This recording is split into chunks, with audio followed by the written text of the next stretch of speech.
recounts the story on her first weekend when she moved down. She made the first cardinal sin. She stopped somebody in the street to talk to them.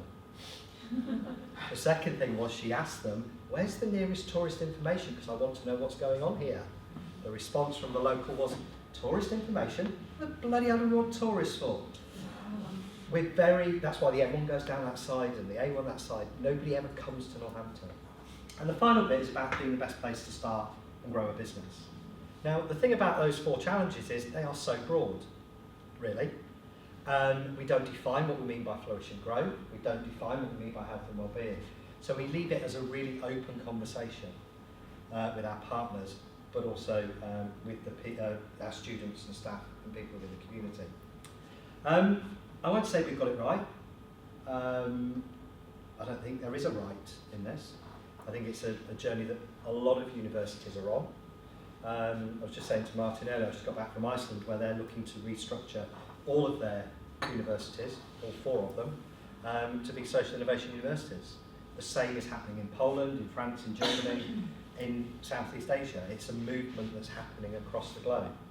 And oddly, Northampton is part of that, which is great.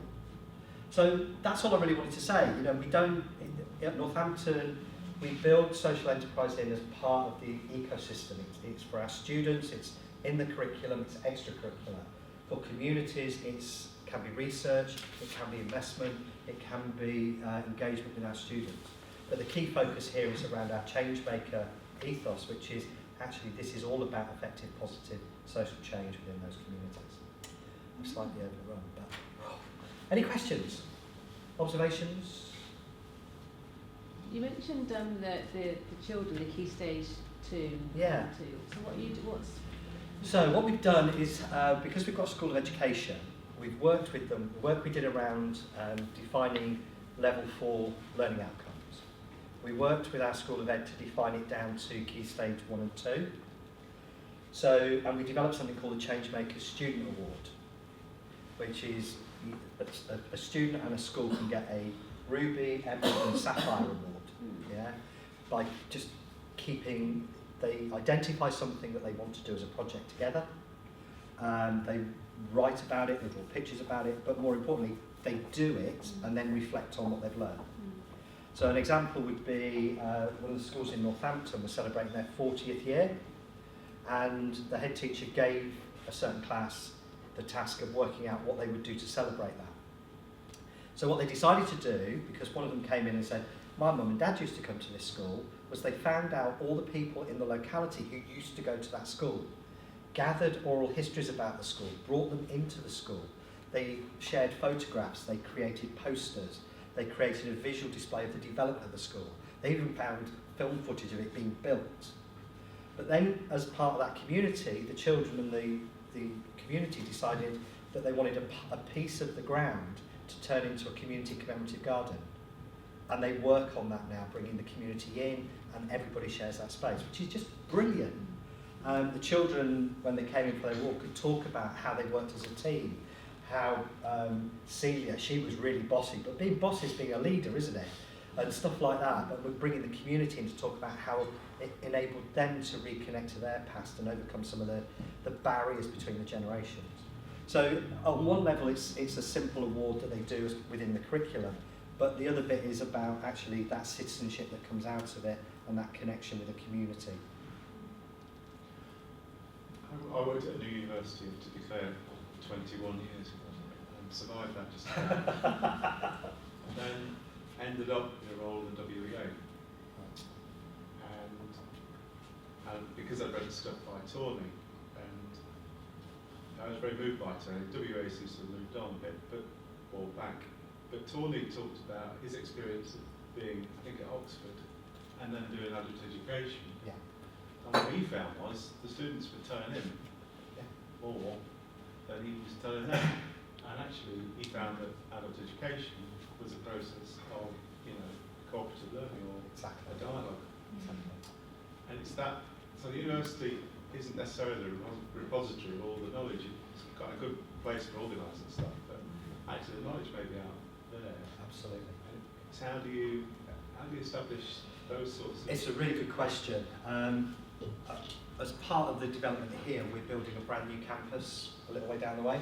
So where we are at the moment is going to be demolished. And interestingly, in the new campus, there are going to be no lecture theatres. We are not doing teaching anymore. It's a focus on learning. That two-way process. And we've been moving towards this for 5 years now. It's not just about the physical space.